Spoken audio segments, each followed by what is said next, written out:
Inaresto ng National Bureau of Investigation ang dating mamamahayag na si Jay Sonza dahil sa pagpapakalat umano ng peking medical records ni Pangulong Bongbong Marcos. Sinilbihan ng arrest warrant si Sonza sa kanyang bahay sa Quezon City.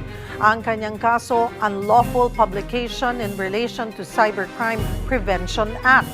Nakadetain na ngayon si Sonza sa NBI headquarters sa Pasay. Plano naman ng kanyang kampo na questionin sa korte ang warrant.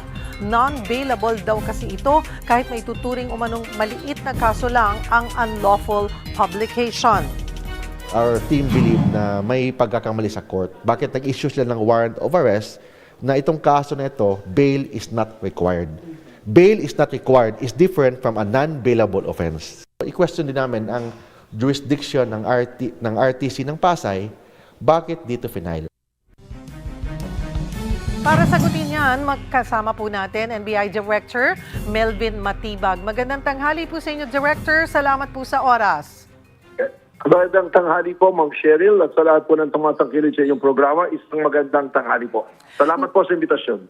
Director, nasaan na po si Jay Sonza ngayon at kumpirmado po ba nga na talagang walang piyansa? Well, unang-una, nasa detention facility po siya ng National Bureau of Investigation. Maayos po ang kanyang kalagayan. Katunayan, nung siya po ay nagre-reklamo ng kapukapusan ng paghinga dahil sa asthma, ay kaagad po kaming tumawag ng medical personnel to attend to him. At nung nahihirapan siya maglakad, ay nag-provide po kami ng wheelchair para hindi po siya maglakad na. At yun po, yung pong pag-aresto sa kanya ay batay po sa warrant of arrest na inisyu po ng Regional Trial Court ng Pasay City po. Opo. So, nasa maayos po siya na yung estado ng kanyang kalusugan. Opo. Tama po. Opo. Kini-question ng kampo niya ang warrant at sinasabing minimal offense lamang po ito, Director Matibag. Ano po ang basihan ng NBI para sabing hindi ito simpleng minimal offense kundi isang mabigat na kaso? Hindi po kami ang magsasabi nun. Tama po yung sinabi ng abogado na tadalhin nila sa korte, idudulog nila. At kami naman po ay umaksyon lamang batay po sa mandatong ibinigay po ng Regional Trial Court ng Pasay. Ang nangyari lang nga po dito, nung siya na-aresto, holiday po today, tapos Sabado at Linggo. At ang korte po ay sa Lunes, magre-return po kami ng warrant of service sa korte. At sila naman po, kung ano i-file nila, ay karapatan po ng akusado yun na magtanong sa korte kung ano po yung dapat na mag-isunod na hakbang. Ano po mismo yung nilalaman ng mga post niya tungkol po sa kalusugan ni PBBM na ginamit pong ebidensya at basihan para po siya'y maaresto? Ito po ay dinatnan ko na, no? January po ito final at ito po ay kaso na tungkol doon sa pagpapakalat ng maling medical bulletin tungkol sa ating Pangulo. Ano po? So dalawang kaso po yan, yung violation ng Revised Penal Code Article 154 at yun nga pong unlawful publication na yan sa 154 at yun pong cyber libel base naman po sa anti-cyber law po.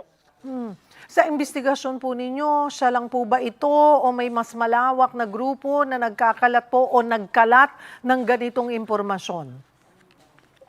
May iba-ilang personalidad pa tayong kinasuhan at ngayon po tuloy-tuloy pa rin naman yung pag-monitor natin kung sino pa po yung mga gumagawa po ng kamalian ito at ang NBI po ay sila po magkakaso. Meron lang po binanggit kanina yung abogado na bakit daw sa Pinasay Pinal walang jurisdiction. Ang naghahin po ng kaso ay ang National Bureau of Investigation at ang office po ng NBI ay nasa Pasay City po. May iba pa po ba kayong tinutugis kaugnay nito at sa puntong ito may mas pinaigting na rin huba na hakbang ang NBI laban nga sa mga nagkakalat po ng fake news? Well, wala pa pong na-issue ibang warrant. May iba pa po kaming pinailan pero wala pa lumalabas na warrant. Doon naman po sa mga ibang nagpapakalat, meron po kaming ilang personalidad din na pinadala na po ng Sabina para imbestigahan po namin. Ang akin lang nga po may papayo, sana maging maingat po tayo sa ating mga ikinakalat sa social media at sana naman po walang mas malalim na hangarin na sirain at sirahan po ang ating gobyerno at ang ating pong Pangulo. Yung pong sinasabihan yung may ilang personalidad na rin po kayong pinadalhan ng notice ay ito po'y may kinalaman pa rin doon sa pagpapakalat sa maling estado po ng kalusugan ni PBBM? Tama po yan. Meron pong nagkakalat na may HIV, saka yung picture po na kanila pong ginagawa ng AI na kala mo ay talagang malubang-malubay sakit. Yan po lahat tayo iniimbestigahan po ng National Bureau of Investigation. Ilang personalidad pa po ito, Director? Sino-sino ho ito? Pwede bang bigyan nyo kami ng ilan pang pangalan? Ay pagkatapos po ng investigasyon at amin na pong maipile, yun po yung time to divulge kung sino po yung mga yon. Pero sa ngayon po, may mga lumalabas na personalidad, yan po ay kung nababatay po sa sampi ng pinadala namin. Ano po. Hayaan niyo po, at pagka maaari na po namin official na ipahayag, ay bibigyan po namin yung pahayag po. Lipat naman po ako sa issue ng mga pagbabanta sa Pangulo. Director, may lead na raw kayo na posibleng galing sa security group, TVP Sara, yung kinontratang hitman? Well, kasama po sa inimbestigahan at tinitingnan po natin yan. Pero gaya po ng sinasabi ko, yung mga ganyan po kasing detalye, we rather keep it po na po sa investigation level namin dahil ayaw naman po namin masunog yung ating pong mga leads at sources. Sayang naman po yung efforts ng NBI kung hindi po ito magkakaroon ng katuparan po sa aming pong investigasyon. So far po doon sa nakukuha ng detalye, impormasyon dito po sa sinasagawang investigasyon ay masasabi po ba natin na malakas o malaki na o malakas na yung ebidensya na nakakalap nyo at this point? Medyo may mga na-narrow down na po namin sa ilang individuals ano po at yun po yung sinusunod na namin sinusurveillance. Malaki na po yung itinakbo, yung progreso po ng investigasyon po. So masasabi po nating direct evidence na po ito o lead pa lamang talaga? Lead pa po ito na maaaring kung mag-positive dahil nagtuturing po na direct evidence. Kasi po ngayon, pag mayroon po tayong mga kasong kailangan isampa, mayroon pong inilabas na Memorandum Circular number 20 ng DOJ na kailangan po ay yung quantum of proof is na tinatawag is reasonable certainty of conviction po. Sinasabi po ng kampo ng Vice Presidente na spliced at curated po yung mga videos na inilabas ng NBI at kulang sa kabuuang konteksto. Ano po ang inyong reaksyon on this? Well, hindi po naman ganun yun kasi napanood naman po nating lahat yung video. Ang nangyari lang po dito, kung ano yung specific doon sa testimonya, yun po yung inilabas. Sana nga po kung dumalo si Vice President, di sila po yung mag-dispute at sabihin na curated. Ang mahirap po sa social media, sa media sinasabi na misplaced, curated, easy na madali pong sabihin yung ganyan, pero yung pruweba naman po niyan, tayo po lahat napanood natin yung 2 oras at kalahati na video na yan eh. Yung pong live niya, napanood natin. Doon po nang galing yan. Alam niyo po, Ma'am Cheryl, marami sa kababayan nagsasabi na nung ako'y naging director, nagkakaso na, naging ganyan na. Sa totoo po, dinatnan ko na po yan eh. May affidavit of investigation po yung mga nag-imbestiga. Wala po tayong binago dyan. Walang binawas, walang binagdag, walang pinalitan. Kung ano po yung dinatnan nating ebidensya, yun din po yung ating ipresinta sa impeachment hearing ng Committee on Justice ng Kongreso. At yan hindi po yung nakahain na reklamo sa Department of Justice. Director Matibag, nabanggit po ng NBI sa mga nakaraang pagdinig na may impormasyon na sinubukang dalawin ni VP Sara si Ramil Madriaga sa detention facility. Batay sa investigasyon nyo, may matibay na ba na ebidensya talagang may ugnayan po sila at na-verify po ba ito sa mga records ng kulungan?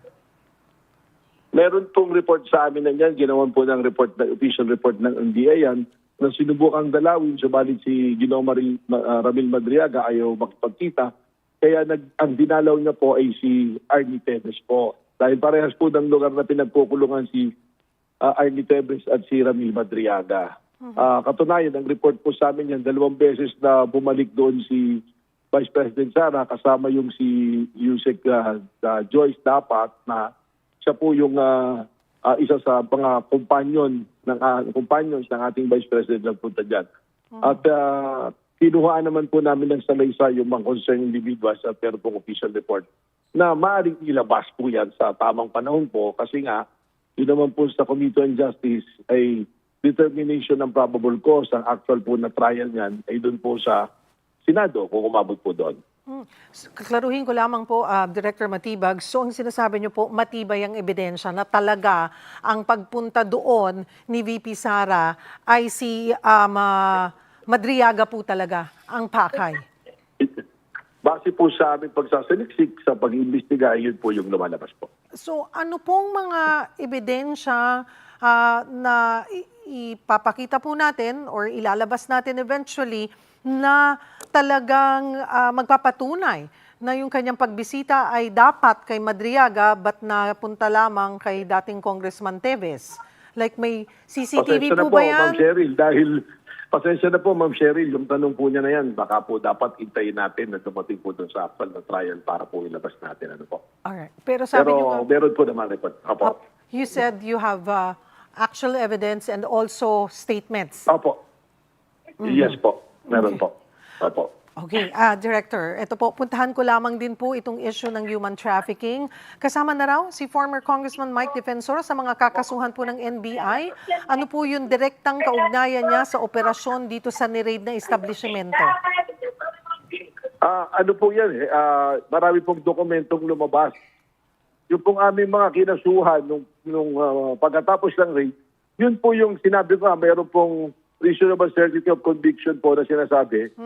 Ay ando doon na po yung mga yun. Kumbaga, pasok na po doon sa Miranda Circular.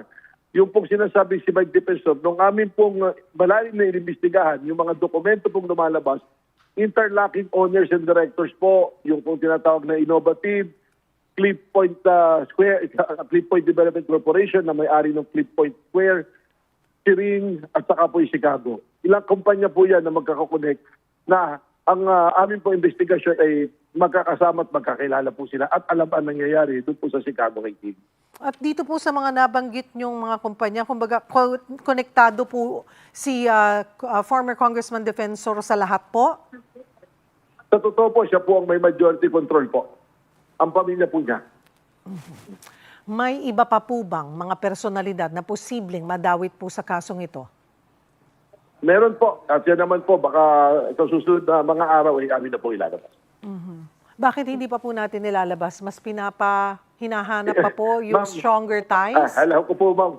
Ma'am, alam ko po yung intensyon sa video po na balita. Pero kami po, may sinusundan po kami protocol at batas po na hanggat hindi po nakalagak talaga, hindi po namin ibinibigay yung po identity po. Ano po. Opo, that's very clear naman po, Director Matibag. Panghuli na lang po, Director Matibag, dito sa tatlong kasong ito, fake news, umano'y pagbabanta at human trafficking, ano po ang mensahe ng NBI sa publiko pagdating sa pananagutan, lalo na sa mga may impluensya?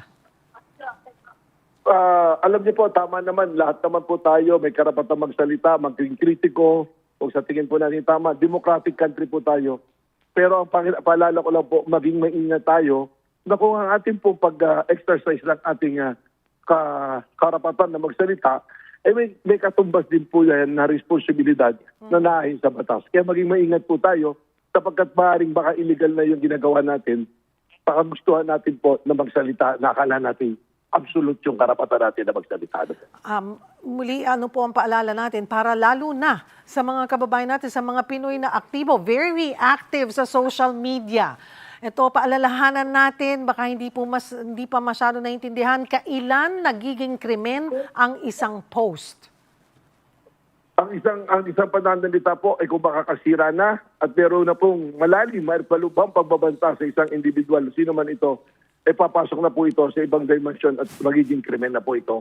Na ito po ang binabantayan at iniimbestigahan ng National Bureau of Investigation. Maraming salamat po sa inyong oras, NBI Director Melvin Matibag.